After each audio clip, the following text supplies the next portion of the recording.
Hello everyone. आज का concept accounts के कुछ मेन कॉन्सेप्ट से रिलेटेड है, क्योंकि आजकल का जो अकाउंटिंग है वो एक्रूअल बेस से रिलेटेड है और एक्रूअल बेसिस के कुछ इम्पोर्टेंट जो एस्पेक्ट हैं वो आज का टॉपिक है। जैसे आउटस्टैंडिंग एक्सपेंसेस, ये वो वाले खर्चे हैं जो एक साल में हमारे हो गए, हमने किसी से जैसे काम करवा दिया लेकिन उनको पेमेंट नहीं दी, तो ऐसे खर्चे की रिकॉर्डिंग हमने रखनी होती है, वो है outstanding expenses. Outstanding expenses firm के लिए या दुकान के लिए जिसने रिकॉर्ड करना है उसके लिए लायबिलिटीज़ होते हैं कि ये पैसे किसी के देनी है। आगे है प्रीपेड एक्सपेंसेस। प्रीपेड एक्सपेंसेस वो वाले खर्चे जिनकी पेमेंट ऐसे कुछ अमाउंट्स जो हमने पहले से एडवांस से पेमेंट कर रखी है लेकिन वो हमारा काम अभी नहीं हुआ, वो है प्रीपेड एक्सपेंसेस। ये हमारे लिए एसेट्स होगी, हमारी प्रॉपर्टी होगी। एक्रूड इनकम, एक्रूड इनकम का मतलब है हमने इनकम अर्न तो कर ली, जैसे किसी का काम तो कर लिया लेकिन हमें उस पर्सन से पैसे नहीं आए। जैसे मान लो मैंने किसी कमीशन पे मैंने काम किया है, मैंने उस पार्टी का काम कर दिया लेकिन मेरे को कमीशन अभी तक नहीं आया, तो वो कमीशन मेरे लिए एक्रूड इनकम होगी। एक्रूड इनकम मेरे लिए एसेट्स होती है, प्रॉपर्टी होगी। इनकम रिसीव्ड इन एडवांस, ये वो वाले खर्चे हैं जो इनकम है ऐसी जो हमें पहले से रिसीव होगी एडवांस में, अभी तक हमने किसी पार्टी का काम नहीं किया। जैसे मान लो स्टार्टिंग में मेरे पास कोई ऑर्डर आया है, ऑर्डर में मेरे पास कुछ अमाउंट आई है, अभी ऑर्डर रिसीव हुआ है और अमाउंट आई है, ऐसे पैसे मेरे लिए, ऐसी इनकम मेरे लिए एडवांस इनकम होगी। तो जब तक मैं उस पार्टी का काम नहीं करूँगी वो मेरे लिए इनकम ऐसी लायबिलिटीज़ होती है। आगे है डेप्रिसिएशन। डेप्रिसिएशन का मतलब है जैसे मेरे पास जितनी भी फिक्स एसेट्स पड़ी होंगी, जैसे कोई अपनी बिल्डिंग है या मशीनरी है या फर्नीचर है, उसकी रिटर्न वैल्यू जैसे जैसे मशीनरी को यूज़ करते जाएंगे वो पुरानी होती जाएगी, तो जिस हिसाब से वो ओल्ड हो रही है उसकी वैल्यू डिक्रीज़ हो रही है, उस डिक्रीजिंग वैल्यू को हम बोलेंगे डेप्रिसिएशन। ये हमारे लिए एक तरह का लॉस है या खर्चा है जो कैश पेमेंट नहीं है, नॉन कैश ट्रांजेक्शन है। अब आपके लिए कुछ जर्नल एंट्रीज है, इसकी हमने रिकॉर्डिंग कैसे करनी है ये देखो। Interest due but not received ₹4000। अभी मेरे पास क्या है, ये इनकम है जो मेरे पास ड्यू तो होगी लेकिन रिसीव नहीं हुई, ऐसी इनकम मेरे लिए एक्रूड इनकम है। ड्यू का मतलब मैंने उसका काम कर दिया और मेरे पास वो इनकम आई नहीं, रिसीव नहीं हुई। ये मैंने पहले ही बोला था, एक्रूड इनकम हमारी एसेट्स होती है, एसेट्स का बैलेंस हमेशा डेबिट होता है। तो इसकी एंट्रीज कैसे आएगी, एक्रूड इंटरेस्ट, अगर एक्रूड रेंट होता तो मैं एक्रूड रेंट डालती, एक्रूड कमीशन होता तो एक्रूड कमीशन डालना था। Means accrued interest account debit to interest account. ये टू इंटरेस्ट क्रेडिट क्यों किया है, क्योंकि जो इंटरेस्ट है यहाँ पे मेरी इनकम है, इनकम की नेचर हमेशा क्रेडिट होती है। Being interest due but not received. Second entry salary due to staff. अभी मैंने सैलरी स्टाफ को देनी है, जो स्टाफ की सैलरी होती है ये हमारे लिए खर्चा है। ओके, तो खर्चे की नेचर डेबिट है लेकिन ये ऐसा खर्चा है जो अभी पे नहीं किया, तो ये आउटस्टैंडिंग एक्सपेंसेस है। तो इस एंट्री में हमारे पास दो अकाउंट है। कैसे दो अकाउंट है, एक सैलरी अकाउंट हो गया, एक जो अभी पेमेंट नहीं की वो मेरे लिए लायबिलिटी होगी। तो सैलरी अकाउंट डेबिट क्योंकि ये खर्चा है, टू आउटस्टैंडिंग सैलरी क्योंकि ये लायबिलिटी है। अगर बच्चों सैलरी पे कर दी होती तो आपको पता है salary account debit to cash आना था, क्योंकि सैलरी हमेशा डेबिट आएगी चाहे पेमेंट की है चाहे नहीं की, क्योंकि ये एक्सपेंसेस नेचर की है। और टू आउटस्टैंडिंग एक्सपेंसेस सैलरी इसीलिए डाली है, ये हमारे लिए लायबिलिटी है, ये पे नहीं की, लायबिलिटी इंक्रीज होगी, इंक्रीज लायबिलिटी की नेचर हमेशा क्रेडिट होती है। नेक्स्ट एंट्री देखो, out of the rent paid this year 2000 related to the next year. कहते जितना भी इस साल में मैंने रेंट दिया था उसमें 2000 अगले साल से रिलेटेड है। मींस अगले साल का मींस मैंने आने वाले टाइम के लिए रेंट पे कर दिया, वो मेरे लिए क्या हो गया, एक्सपेंसेस पेड इन एडवांस। और एक्सपेंसेस पेड इन एडवांस होता है हमारे लिए एसेट्स, हमारी प्रॉपर्टी, और एसेट्स का बैलेंस हमेशा अगर इंक्रीज हो जाए तो डेबिट होता है। तो रेंट जो मैंने एडवांस में दिया, चाहे तो आप रेंट इन एडवांस उसको जा प्रीपेड रेंट अकाउंट डेबिट बोलोगे। जो रेंट ये एसेट्स आ गई, एसेट्स का नेचर डेबिट होता है। टू क्योंकि ये क्या है, टू रेंट अकाउंट, क्योंकि रेंट का खर्चा चाहे रेंट खर्चा है तो जब मैंने पेमेंट किया होगा रेंट तो मैंने एंट्री लिखी होगी rent account debit to cash.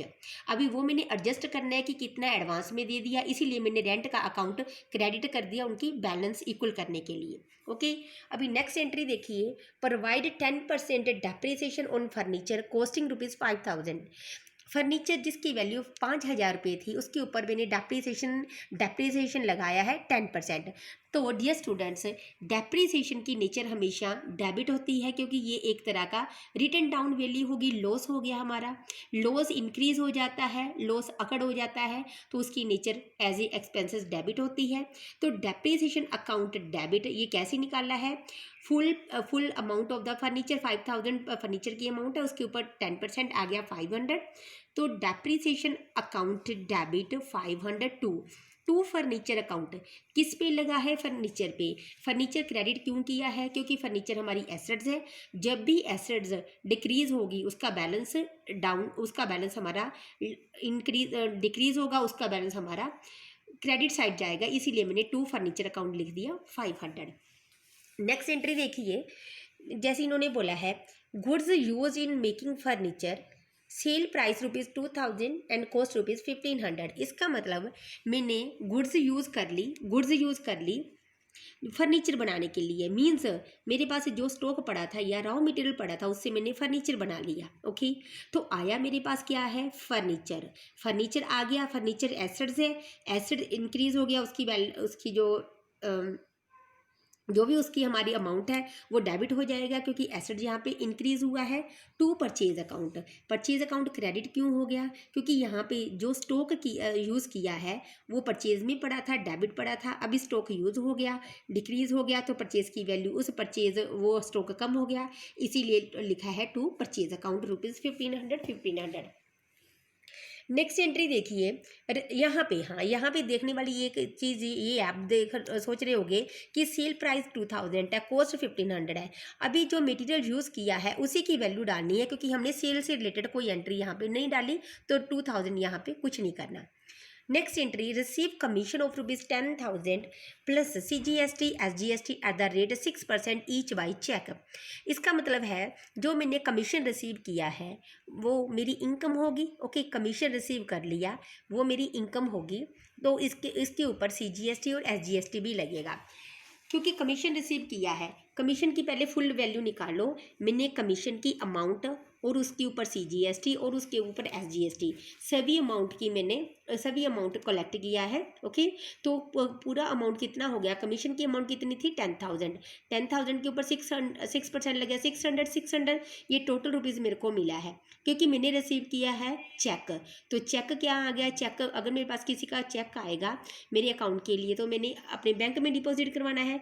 कौन सी एसेट इंक्रीज होगी, मेरा बैंक अकाउंट डेबिट लिख दिया, क्योंकि यहाँ पे मेरे पास चेक आया है, बैंक एसेट इंक्रीज होगी, इसके लिए उसकी वैल्यू डेबिट में आएगी। ओके, टोटल अमाउंट से, तो टू कमीशन रिसीव्ड क्यों आएगा, क्योंकि जितना भी मैंने इनकम लिया है, इनकम की जितनी भी मैंने कमीशन लिया है, कमीशन की नेचर रिसीव की नेचर है, इसीलिए ये मेरी इनकम है। और इनकम अगर इंक्रीज हो जाए तो क्रेडिट में आती है। और इसके साथ आउटपुट जैसे कि सेल के साथ आउटपुट आएगी, ऐसे ही किसी भी अगर आपने कोई भी अमाउंट रिसीव की है उसके साथ आपको GST मिला तो वो आउटपुट होता है, इसीलिए ये आउटपुट क्रेडिट हो गया।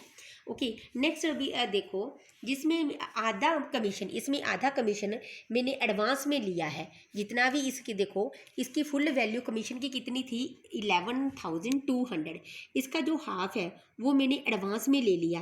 तो डियर स्टूडेंट, मैंने पहले ही बोला था जितना भी इनकम मेरे पास एडवांस में आया है वो मेरी लायबिलिटी होगी, वो क्रेडिट में जाएगी। तो to commission received in advance, अभी इसका एक डेबिट भी जरूर होना चाहिए। तो इसका डेबिट क्या है, कमीशन रिसीव्ड।